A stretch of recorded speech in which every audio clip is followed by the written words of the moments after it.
नमस्कार विद्यार्थी मित्रांनो, डायरेक्शन अकॅडमीच्या सरळ सेवा प्लॅटफॉर्मवर तुम्हा सर्वांचं स्वागत.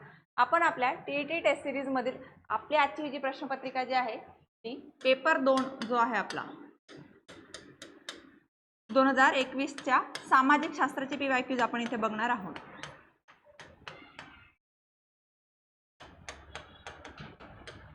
बरोबर, आपल्या याच डायरेक्शन अकॅडमीच्या यूट्यूब चॅनलवर आपले मागचे जे टीईटी टेस्ट सिरीजचे जे काही PYQs आपण अनालाइज केलेले आहे मला याच सरळ सेवेच्या यूट्यूब चॅनलवर सर्वांना बघायला मिळेल. चॅनलवर नवीन असाल तर चॅनलला जॉईन करून घ्या. पूर्ण सिरीज तुमच्यासाठी नक्कीच फायदेशीर ठरेल. आपण वेळ न घालवता आपल्या प्रश्नांना सुरुवात करूया. इथे प्रश्न बघा, मानव हा जन्मतः स्वतंत्र असतो. समाजाचा गाडा सुरळीत चालावा म्हणून जनता स्वतःवर काही बंधनं लादून घेते. त्याच्या अंमलबजावणीसाठी राज्यव्यवस्था निर्माण करते. ही ईश्वर दत्त नसून ही सामाजिक करारातून निर्माण झालेली असते. असा सिद्धांत कुणी मांडला? व्हॉल्टेअर, मॉन्टेस्क्यू, रुसो की थॉमस जेफरसन? तर हा सिद्धांत आपल्याला जीन जॅक रुसो यांनी मांडलेला बघायला मिळतं. त्या थेरीचं नाव काय? सोशल कॉन्ट्रॅक्ट थेरी, सामाजिक करार सिद्धांत.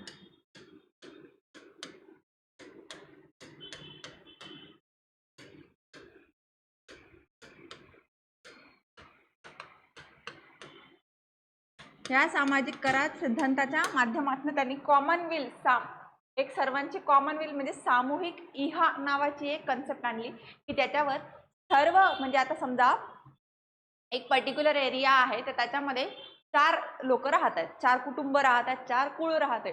मग ते 4 कुळ 4 कुटुंब एकत्र येऊन एका व्यक्तीला राज्याचा त्यांच्या टोळीचा प्रमुख बनवतात. टोळ्यांचं राज्य जे निर्माण झालं ते कॉमन विल मधून सामाजिक इच्छेमधनं झाले. कॉन्ट्रॅक्ट झाला एक इनडायरेक्ट जो रिटर्न नाहीये बट तो लोकांनी सोशली फॉलो केलाय पिढ्यानपिढ्या आणि त्याच्यातनं मग किंगशिपची आयडिया जी आहे ती इमर्ज झालेली आपल्याला बघायची. राज्याचा जो सिद्धांत आहे की एक राजा असेल, त्याची प्रजा असेल, एक सैन्य असेल की जो तिथे लॉ अँड ऑर्डर मेंटेन करण्यासाठी, न्यायव्यवस्था निर्माण करण्यासाठी, सुव्यवस्था निर्माण करण्यासाठी काम करेल. ही कन्सेप्ट इथून सुरू झाली. त्या कन्सेप्टला त्यांनी सामाजिक करार सिद्धांत, सोशल कॉन्ट्रॅक्ट थेरी असं नाव दिलेलं आपल्याला रुसोनी बघायला मिळते. रुसो अजून का महत्वाचा आहे? फ्रेंच राज्यक्रांतीमध्ये त्याचं महत्वपूर्ण योगदान आहे.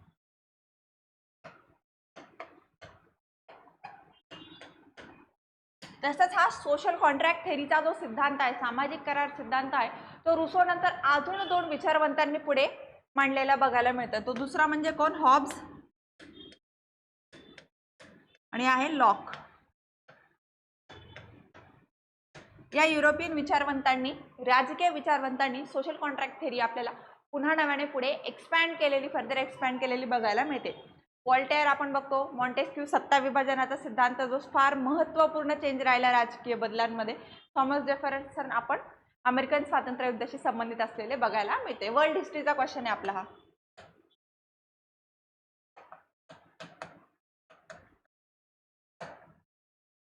त्यानंतर बघा, स्वातंत्र्यपूर्व काळात भारतीय उद्योजक मोठ्या संख्येने पुढे जाऊ शकले नाहीत. आता त्याची 3 कारणं दिली आहेत, पर्याय खाली बघायचं. पहिलं कारण बघा, इंग्रज सरकारचा पाठिंबा नव्हता. दुसरं, भारतीय उद्योजकांना कारखाना व्यवसायाचा अनुभव नव्हता. तिसरं, कारखाना सुरू करण्यासाठी भारतीय उद्योजकांकडे भांडवल नव्हते. पर्याय क्रमांक 1 फक्त विधान अ आणि ब योग्य. पर्याय क्रमांक 2 फक्त ब आणि क योग्य. पर्याय क्रमांक 3 अ आणि क योग्य आणि पर्याय क्रमांक 4 तिन्ही योग्य. तर तिन्ही पर्याय इथे योग्य असलेलं आपल्याला बघायला मिळतात. तर आपलं उत्तर राहील योग्य उत्तर पर्याय क्रमांक 4 की ज्याच्यामध्ये इंग्रज सरकार अजिबात पाठिंबा देत नाही, टॅक्स लावते. आणि कारखाना व्यवस्थापन जो फॅक्टरी मॅनेजमेंट जे आहे त्याच्यात इंडियन जे आहे ते लॅक करताना बघायला मिळते. कुटीर उद्योग, हातमाग उद्योग हे तर चांगले चालत आहे, परंतु एक मोठ्या मास मुवमेंटवर जेव्हा तुम्ही कारखाना जमवताय तर त्याचं मॅनेजमेंटमध्ये कुठे ना कुठे लॅक करत होतो. त्याच्यानंतर कारखान्यासाठी भांडवल जो आहे तो उद्योजकांकडे नाही आणि इकडून तिकडून त्यांनी जमा केला की हेवी टॅक्सेशन जे आहेत, अतिरिक्त कर जी लादली जातात त्याच्या दुष्परिणामामुळे मग इंडियन जे उद्योजक आहे, भारतीय उद्योजक आहे, त्यांनी व्यवसाय करणंच बंद केलं. प्रश्न बघूया. महर्षी विठ्ठल रामजी शिंदे यांनी देवदासी प्रथेविरुद्ध परिषद भरवली होती ती कुठे? पुणे, मुंबई, सातारा की कोल्हापूर? तर मुंबई इथे त्यांनी ती परिषद आपल्याला 1918 मध्ये भरलेली बघायला मिळते. त्याच्यामध्ये देवदासी प्रथा आणि मुरळी प्रथेचा विरोध करत आहेत त्या.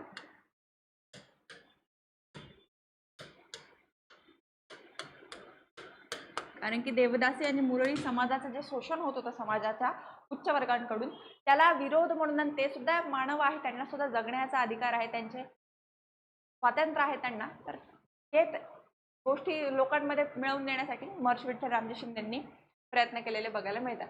तसंच महर्षी विठ्ठल रामजी शिंदे अजून एका गोष्टीसाठी फेमस आहे बघा, ते म्हणजे अस्पृश्यांच्या चळवळीसाठी.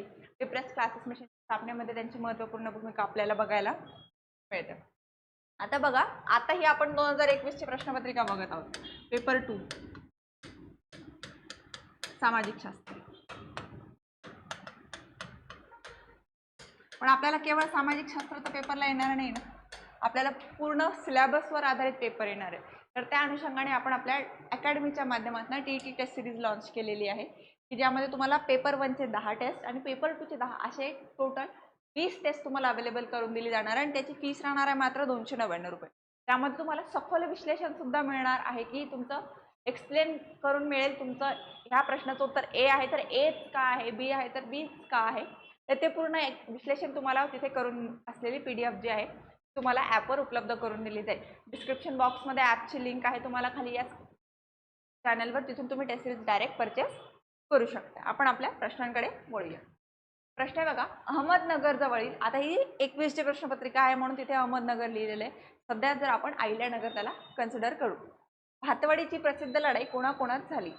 मुघल आणि आदिलशाह, मुघल आणि निजामशाह, निजामशाह आणि आदिलशाह, की मुघल आणि मराठे? तर भातवाडीची प्रसिद्ध लढाई मुघल आणि निजामशहाच्या दरम्यान झालेली आपल्याला बघायला मिळते. आणि ती कधी झाली? 1624 मध्ये. आणि ते शहाजी राजेंची भूमिका आपल्याला फार महत्त्वाची आहे भातवाडीच्या लढाईमध्ये.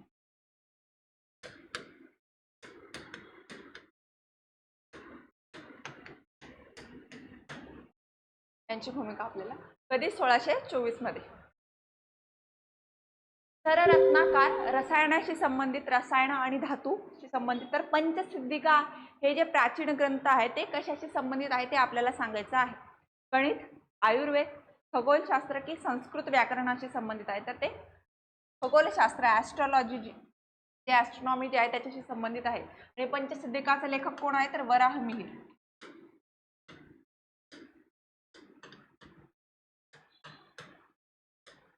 हेच वराहमिहिर आहे की ज्यांनी बृहत संहिता नावाचा ग्रंथ लिहिलाय बघा, की ज्याच्यामध्ये त्यांनी गॅलिलिओच्या अगोदर दुर्बिणीबद्दल मेन्शन केलेलं आहे. जे ऑप्टिक्स जे आहेत, कॉन्केव्ह लेन्स कसे वापरून तुम्ही दुर्बीण बनवू शकतात आणि अंतराळाचं निरीक्षण कसं करू शकता हे त्यांनी सर्वात पहिले सांगणारे कोण? तर वराहमिहिर. त्यांचा ग्रंथ आहे बघा पंचसिद्धांतिका. गणिताशी संबंधित जर बघायला गेलं तर भास्कराचार्यांचं लीलावती आहे बघा आपल्याकडे.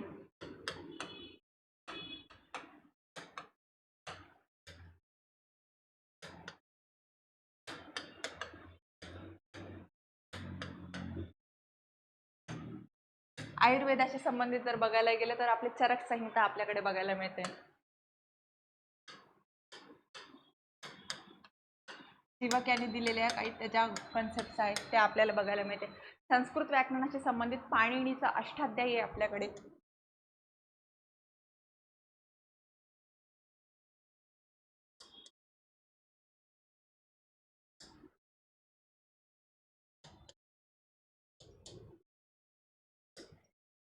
अशा प्रकारचे ग्रंथ आपण प्राचीन काळामध्ये असलेली बघायला मिळतात. त्यानंतर बघा, आपल्याला गट अ आणि गट ब च्या जोड्या लावायच्या आहेत. गट अ अगोदर वाचून घेऊया. John Marshall, Dayaram Sahni, Rakhaldas Banerjee, FW Libby. गट ब, कार्बन 14 पद्धत, हडप्पा उत्खनन कार्य, ब्रिटिश काळातील पुरातत्व खात्याचे प्रमुख की मोहनजोदडो येथील उत्खनन कार्य. तर बघा, जॉन मार्शल जे आहे का ब्रिटिश काळातील पुरातत्व खाते जे आर्किओलॉजिकल सर्वे जे आहे त्याचे प्रमुख आहेत. अचं 3 पाहिजे आपल्याला. अचं 3 म्हटल्यावर पर्याय क्रमांक 1 आणि पर्याय क्रमांक 2 आपले आपोआप एलिमिनेट झालेले आहेत. 50-50 वर आपण पोहोचलो. अचं 3. आता त्याच्यानंतर FW लिबी का कार्बन 14 पद्धती जी आहे का त्याच्याशी संबंधित आहे. डचं 1 पाहिजे. डचं 1 म्हटल्यावर पर्याय क्रमांक 4 हे आपलं योग्य उत्तर राहील. तरी पण आपण उर्वरित बघून घेऊया.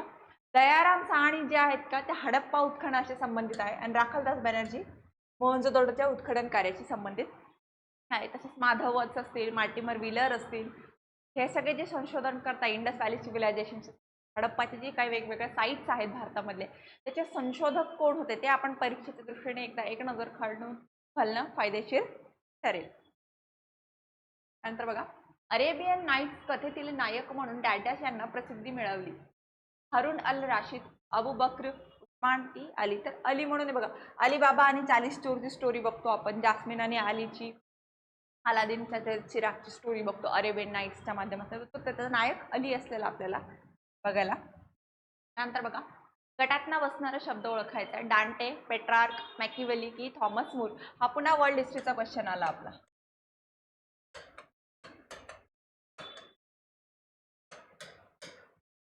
तर बघा, तर यांच्यामध्ये आता आहे तर हे प्रबोधन युगाशी संबंधितच, पण यांच्यात ऑड मॅन आउट आपल्याला काढायचं. तर ऑड मॅन आउट का काढायचं आहे? कारण की 3 जे आहेत का ते इटालियन आहेत आणि एक आहे इंग्लंडमधील विचारवंत. तर इंग्लंडमधील विचारवंत कोण आहे? Thomas Moore.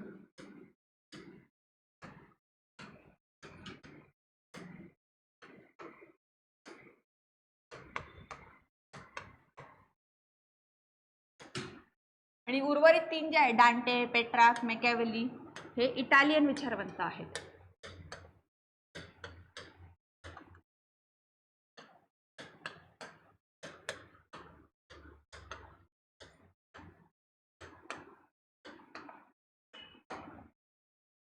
नंतर बघा, जापानमधील उद्योग समूहांना काय म्हटलं जातं? इंडस्ट्रियल ग्रुप्स जे आहेत त्याला जापानमध्ये काय म्हटलं जातं? पुन्हा हा वर्ल्ड हिस्ट्रीचा क्वेश्चन आला. वर्ल्ड हिस्ट्रीवर आपल्याला इथे जास्त क्वेश्चन असलेले बघायला मिळतात. मेजी, जेनरो, शेबेत्सू की शोगुन. तर पर्याय क्रमांक 3 शेबेत्सू म्हणून उद्योग समूह जापानमध्ये ओळखले जातात. आणि जापान काय 4 बेट समूहांचा एक देश आहे. होकायडो, होन्शू, क्योशू आणि शिकोकू. आपण उत्तर ते दक्षिण जर त्याचा क्रम बघितला, नॉर्थ टू साऊथ, होकायडो,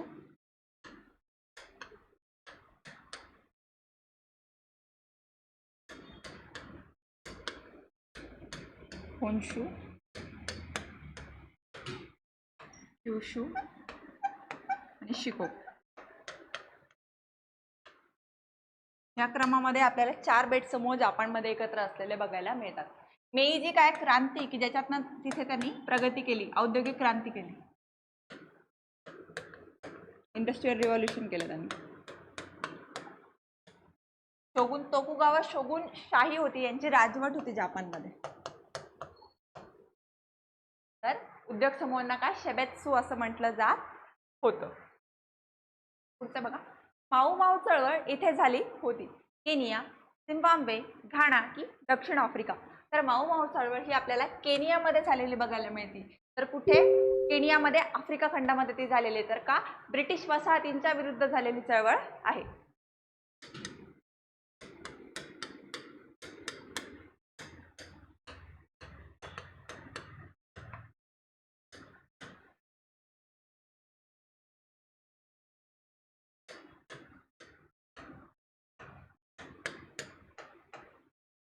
विरुद्ध झालेली ही चळवळ आहे आणि ही काय सशस्त्र चळवळ आहे.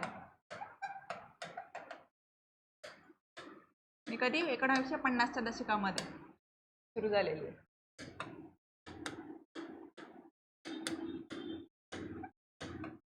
याला दुसऱ्या महायुद्धाची सुद्धा आपल्याला पार्श्वभूमी असलेली बघायला मिळते.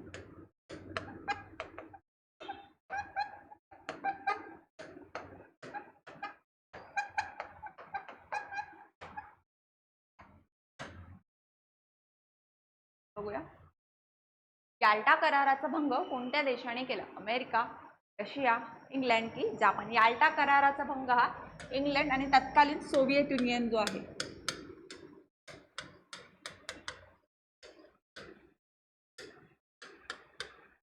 आणि हा याल्टा कराराचा भंगच कुठे ना कुठे शीतयुद्धाची ठिणगी पेटण्याचं कारण ठरलेला आहे.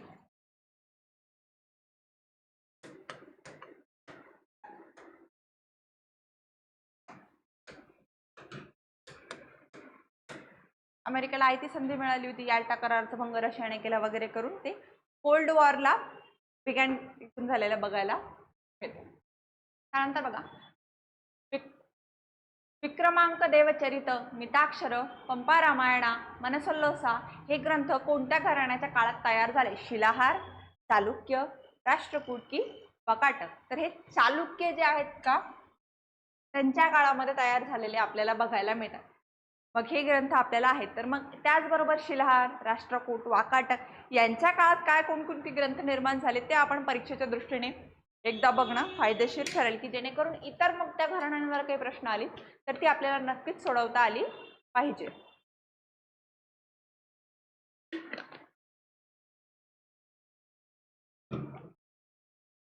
प्रश्न बघूया. व्हॉइस ऑफ इंडिया हे नियतकालिक यांनी सुरू केले. दादाबाई नौरोजी, फिरोजशाह मेहता, बेहरामजी मलबारी की सरदिनशाह पेटी. तर दादाबाई नौरोजीने इंग्लंड मधून व्हॉइस ऑफ इंडिया हे नियतकालिक सुरू केलेले बघ. आणि दादाबाई नौरोजींना आपण ग्रँड ओल्ड मॅन म्हणून आपण आपल्या देशाचे ओळखतो. त्याचबरोबर इंग्लंडच्या संसदेमध्ये खासदार म्हणून निवडून जाणारे दादाबाई नौरोजी होते.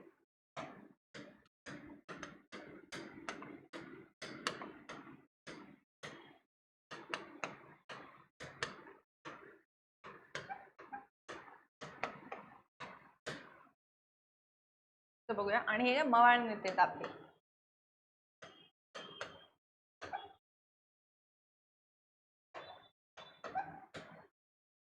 पुढचं बघा. विजयभूमी लाल बहादूर शास्त्री. तर वीरभूमी ही कोणाचं समाधी स्थळ आहे? महात्मा गांधी, राजीव गांधी, इंदिरा गांधी की पंडित जवाहरलाल नेहरू. तर राजीव गांधींचं समाधी स्थळ हे वीरभूमी या नावाने ओळखलं जातं. गुजरातमधील विजयाप्रित्यर्थ अकबराने डॅशचे बांधकाम केले. बुलंद दरवाजा, कुतुब मिनार, ताजमहल की लाल किल्ला. तर बुलंद दरवाजाचं बांधकाम गुजरात विजयाप्रित्यर्थ अकबराने केले. कुठे? फतेहपूर सिक्री. नवीन शहरच वसवलं त्यांनी तिथे. हे कधी केलं? 1573 मध्ये. कुतुब मिनार कुतुबुद्दीन ऐबकने स्थापना सुरुवात केली. त्याच्यानंतर इल्तुतमिशने पूर्ण केलं. आणि जेव्हा पडझड झाली वीजमुळे तर त्याला फिरोजशाह तुगलक पुन्हा डागडुजी करताना बघायला मिळते. परंतु फाउंडर कोण? कुतुबुद्दीन ऐबक.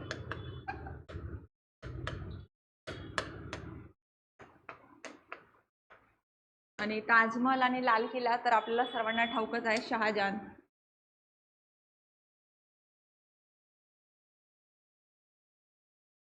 मुघल स्थापत्य कलेचा सुवर्ण काळ हा शहाजहानाचा काळ आपण ओळखतो.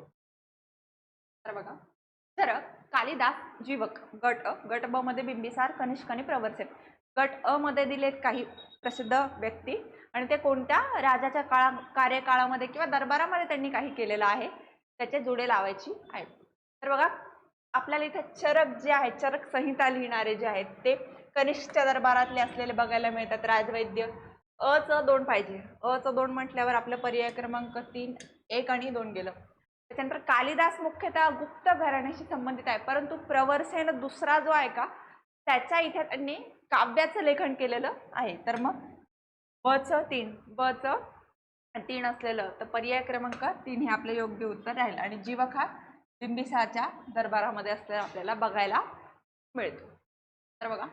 अवंती माळवा मध्य प्रदेशमध्ये आहे. तर अश्मक काय आहे? बिहार, उत्तर प्रदेश, महाराष्ट्र की गुजरात. तर महाराष्ट्रामध्ये असलेलं महाजनपद आहे. सर्वात दक्षिणेतील महाजनपद म्हणून अश्मक महाजनपदाचा उल्लेख आपण केलेला बघायला मिळतो. आणि असे एकूण किती महाजनपद होते आपल्याकडे? 16 महाजनपद आपल्या भारतीय उपखंडामध्ये अस्तित्वात होते. त्यात सगळ्यात सुपर पॉवर म्हणून कोण इमर्ज झालं एक, तर ते आहे मगध महाजनपद.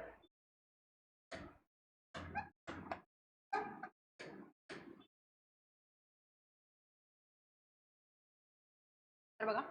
चैतन्य महाप्रभू, शंकरदेव, सूरदास यांनी कशाचे महत्त्व सांगितले? कृष्ण भक्तीचे, रामभक्तीचे, शिवभक्तीचे की विठ्ठल भक्तीचे? आता हे चैतन्य महाप्रभू, शंकरदेव, सूरदास हे काय भक्ती चळवळीशी संबंधित संत आहेत.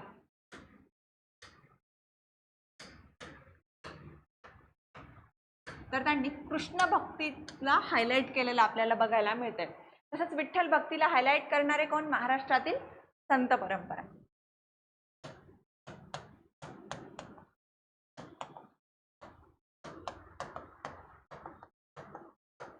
आणि त्या संत परंपरेने निर्माण केलेले वारकरी संप्रदाय जो आहे तो आजयागत आपल्या महाराष्ट्रामध्ये आपल्याला बघायला मिळतोय.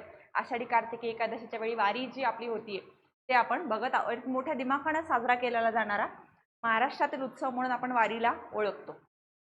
पुढचे बघा, शिवाजी महाराजांनी कान्होजी येथेंना त्यांनी औषधोपचारात कोणतीही हयगय करू नये असं सांगितले. या गुणाचं उदाहरण काय, ते कोणतं गुण हायलाइट होतंय बघा इथे.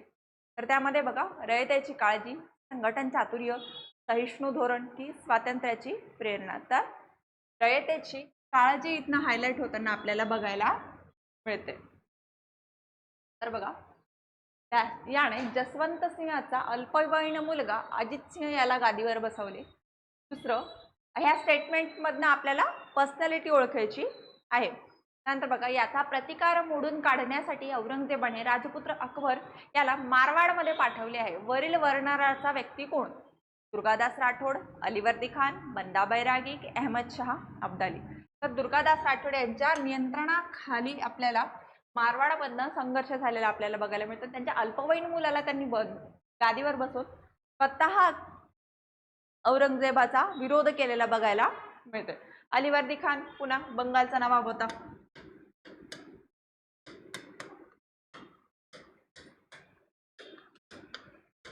त्याच्यानंतर जर बघायला गेलं तर बंदा बैरागी जे आहेत, 10वे शीख गुरु जे होते, त्यांच्या मृत्यूनंतर शीख संप्रदायाला एकत्र आणून त्यांना नेतृत्व देण्याचं काम केलं. पण स्वतःला त्यांनी कधी शीख गुरु ही पदवी घेतलेली नाही, कारण की लास्ट 10वे गुरु जे आहेत त्यांनी म्हटलं होतं की माझ्यानंतर कोणताही शीख गुरु बनणार नाही.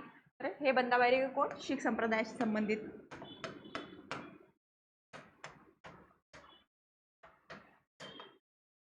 त्याच्यानंतर बघा, अहमद शाह अब्दाली हा अफगाण रूलर होता की त्यांनी तिसरं पानिपतचं युद्ध ज्याच्यासोबत मराठ्यांनी लढलेलं आपल्याला बघायला मिळतं, ज्यानं भारतावर आक्रमण केलेलं आहे.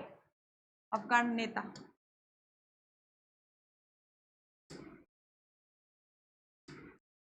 त्याने तिसरं पानिपतचं युद्ध कधी 1761 मध्ये. पुढचं बघूया. जनतेला निर्णय प्रक्रियेत सहभागी करून घेऊन लोकांच्या मतानुसार निर्णय दिला जातो. या प्रक्रियेला काय म्हटलं जातं? जनोपक्रम, सार्वमत, जनपृच्छा की प्रत्यावहन. तर त्याला सार्वमत म्हटलं जातं. समजा पर्टिक्युलर काम आहे, XYZ काम आहे, ते करायचं की नाही करायचं, त्यासाठी सार्वमत घेतलं. जसं आता जुनागड संस्थान होतं बघा आपलं, भारतात सामील व्हायचं की पाकिस्तान, कारण की तिथला नवाब तर चालला गेलेला आहे, बरोबर. तिथला नवाब पाकिस्तानमध्ये चालला गेला, जनता डिसाईड करणार. मग आपण तिथे काय घेतलं? सार्वमत घेतलं जनतेचं. मला काय करायचं, भारतात सामील व्हायचं, स्वतंत्र व्हायचं की पाकिस्तानमध्ये सामील. त्या जनतेनं कौल कोणाच्या बाजूने दिला? भारतात सामील होण्याच्या बाजूने. म्हणून आपण जुनागडचं संस्थान आपल्यामध्ये विलिनीकरण करून घेण्यात आलं. म्हणजे ही काय, ही सार्वमताची प्रक्रिया आहे. जनता निर्णय घेते सहभागातनं, आणि हे प्रत्यक्ष लोकशाहीचं उदाहरण आहे.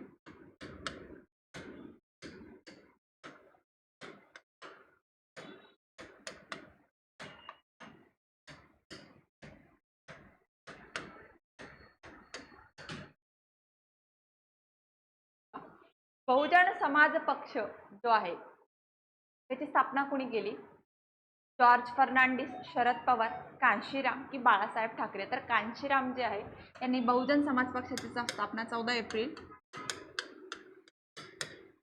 1984 मध्ये केलेली आपल्याला बघायला मिळते. बसपा म्हणून ज्याला आपण ओळखतो का, BSP,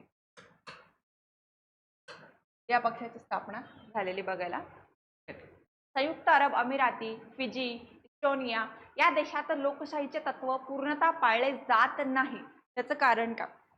निष्पक्षपाती निवडणुका, सार्वत्रिक प्रौढ मताधिकार व प्रत्येक मताचे समान मूल्य, धर्मनिरपेक्षता, लोकप्रतिनिधींनी निर्णयाचा अधिकार. तर पर्याय क्रमांक 2, सार्वत्रिक प्रौढ मताधिकार व प्रत्येक मताचे समान मूल्य तिथे राहत नाही. त्याच्यामुळे आपण फिजी, संयुक्त अरब अमिराती आणि एस्टोनियामध्ये लोकशाही नाही असं म्हणतो. फॉर एक्झाम्पल जर बघायला गेलं तर फिजीमध्ये बघा मतदान घ्यायचंय, तर मूळतः फिजी नागरिक असलेला जो व्यक्ती आहे त्याचं मताचं मूल्य आणि अनिवासी भारतीय जो आहे, भारतीय नागरिक जो फिजीमध्ये स्थायिक झालेला आहे, तर त्याचं नागरिकत्व सुद्धा आहे फिजीचं, तरी सुद्धा त्या भारतीय नागरिकाच्या मताचं व्हॅल्यू आणि मूळ फिजी व्यक्ती असलेल्या त्याच्या मताचं व्हॅल्यू याच्यामध्ये तफावत आहे. आणि विदेशी नागरिक जे आहेत त्यांच्या मताची व्हॅल्यू तिथे कमी आहे आणि मूळ देशाच्या रहिवासींच्या मताची व्हॅल्यू तिथे जास्त असलेली. भलेही त्या विदेशी नागरिकांनी त्या फिजी या देशाचं नागरिकत्व स्वीकारलेलं असलं तरी. याच्यातनं एक काय लक्षात आहे, सार्वत्रिक प्रौढ मताधिकार आणि समान मूल्याची तरतूद नाही म्हणून तिथे लोकशाही पूर्णतः पाळली जात नाही असं आपण म्हणू शकतो. तर बघा, आपला देश प्रजासत्ताक आहे त्याची कारणं: राष्ट्रपती, उपराष्ट्रपती, पंतप्रधान या जागांवर नेमणूक झालेल्या व्यक्ती प्रत्यक्ष व अप्रत्यक्षरित्या लोकांकडून निवडला जातो. दुसरं, स्वतःचा व समाजाचा विकास करण्याची संधी नागरिकांना प्राप्त होते. तिसरं, देशाच्या राज्यकारभारात कोणताही धर्म, संप्रदाय यांचा हस्तक्षेप नसतो. आणि चौथं, भारतीय संविधान सामाजिक परिवर्तनाचे साधन आहे. तर पर्याय क्रमांक 1 जे आहे का ते आपलं योग्य उत्तर. राष्ट्रपती, उपराष्ट्रपती, पंतप्रधान या जागांवर कोणताही भारतीय नागरिक निवडला जाऊ शकतो, प्रत्यक्ष किंवा अप्रत्यक्ष लोकशाहीच्या पद्धतीने. तुम्ही, मी, कोणी वयाची 35 वर्षे पूर्ण करा, राष्ट्रपती पदावर जाऊन बसाल, उपराष्ट्रपती पदावर जाऊन बसाल, लोकसभेमध्ये बहुमताच्या पक्षाचे नेते असाल तर पंतप्रधान या पदावर जाऊन बसाल. कोणताही भारतीय नागरिक ते करू शकतो. म्हणून आपण काय आहोत? प्रजासत्ताक आहोत. गणराज्य, लोकांचं सत्ता आहे असं आपण त्यातनं अधोरेखित करतो.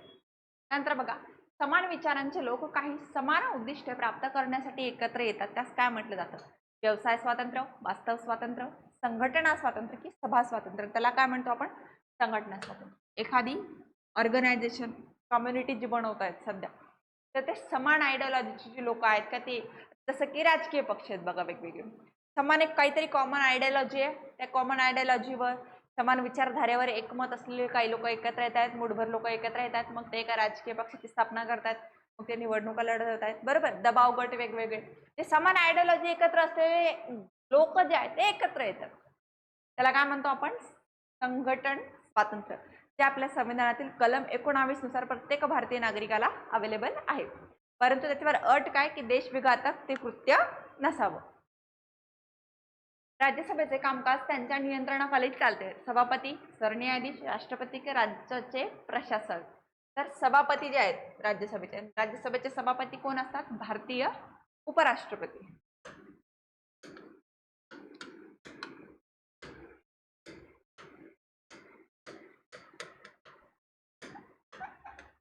का? कारण की उपराष्ट्रपती पदावर निवडून आलेला व्यक्ती आपसुकच राज्यसभेचा सभापती बनतो. का? कारण की तो त्याचा पदसिद्ध अध्यक्ष असतो. नंतर पुढचं बघा, भारतीय संविधानातील अनुच्छेद 51 मध्ये कोणत्या विषयी मार्गदर्शन आहे? शाश्वत मूल्ये, नागरी सेवा, परराष्ट्र धोरण की पंतप्रधान. तर परराष्ट्र धोरण, फॉरेन पॉलिसी बद्दल आपल्याला कलम 51 मध्ये चर्चा केलेली बघायला मिळते. त्यानंतर बघा, सध्या महाराष्ट्रात किती जिल्हा परिषदा अवेलेबल आहेत? 33, 34, 35 की 36. तर 34 जिल्हा परिषद आहे. जिल्हा परिषद म्हणजे काय? गावाचा कारभार, जिल्ह्याचा कारभार करणारे, बरोबर. जिल्हे जरी आपल्याकडे 36 असले, परंतु मुंबई शहर आणि मुंबई उपनगर वगळावं लागतं, तिथे जिल्हा परिषद नाही, तिथे नगरपालिका आहेत, महानगरपालिका आहेत, तिथे जिल्हा परिषद अस्तित्वात नाही, ग्रामीण भागच नाही आहे ना तिथे. त्यानंतर बघा, छोटी राज्य एकत्र येऊन नवीनच देश तयार होतो. अमेरिका राज्याचे विभाजन होऊन 2 वा अधिक राज्याहून एकत्र येतात. हे कसं काय? इंग्लंड, श्रीलंका, बांगलादेश की चीन. इंग्लंड पासून ते 13 वसाहती स्वतंत्र होऊन त्यांनी वसाहत निर्माण केलेली आपल्याला बघायला मिळते. अमेरिकेच्या मूळ राज्यघटनेत संविधानकर्त्यांनी काय नमूद केले नाही? हक्क, कर्तव्य, जबाबदाऱ्या की बंधने. तर हक्क नाही केले, कारण की बिल ऑफ राईट्स आलं होतं बघा त्यांनी.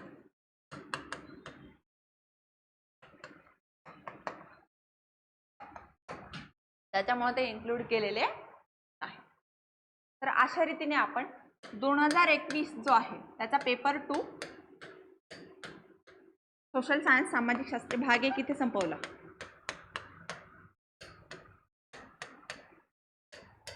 भाग 1 इथे आपण संपवला. आता ह्या भाग 1 वरच प्रश्न नाही येत ना, भाग 2 आपण या YouTube चॅनलवर बघूच, पण त्याचबरोबर तुम्हाला इतर विषय पण तुम्हाला टीईटीच्या पेपरमध्ये विचारले जाणार आहे. तर त्या अनुषंगाने आपण डायरेक्शन अकॅडमी मार्फत टीईटी टेस्ट सिरीज लॉन्च केलेली आहे. त्याची फीस राहणार आहे मात्र 299 रुपये. त्यामध्ये तुम्हाला 20 टेस्ट अवेलेबल करून दिले जाणार आहेत. पेपर 1 आणि पेपर 2 चे प्रत्येकी 10 टेस्ट तुम्हाला बघायला मिळतील. तसंच त्याच्यामध्ये तुम्हाला सखोल विश्लेषण सुद्धा बघायला मिळणार आहे. तर डिस्क्रिप्शन बॉक्समध्ये तुम्हाला ॲपची लिंक आहे, तिथून तुम्ही टेस्ट सिरीज परचेस करण्यासाठी डायरेक्ट ॲक्सेस घेऊ शकता. त्याचबरोबर टीईटी टेस्ट सिरीजची ही जी सिरीज आपण बघत आहोत ही आपल्या यूट्यूब चॅनलवर सर्व विद्यार्थ्यांसाठी अवेलेबल करून दिलेली आहे. चॅनलवर नवीन असाल तर तुम्ही चॅनलला जॉईन करू शकता. पूर्ण सिरीज तुम्हाला अवेलेबल करून दिलेली आहे. भेटूया आपण आपल्या 2021च्या पेपरच्या भाग 2 मध्ये. थँक्यू.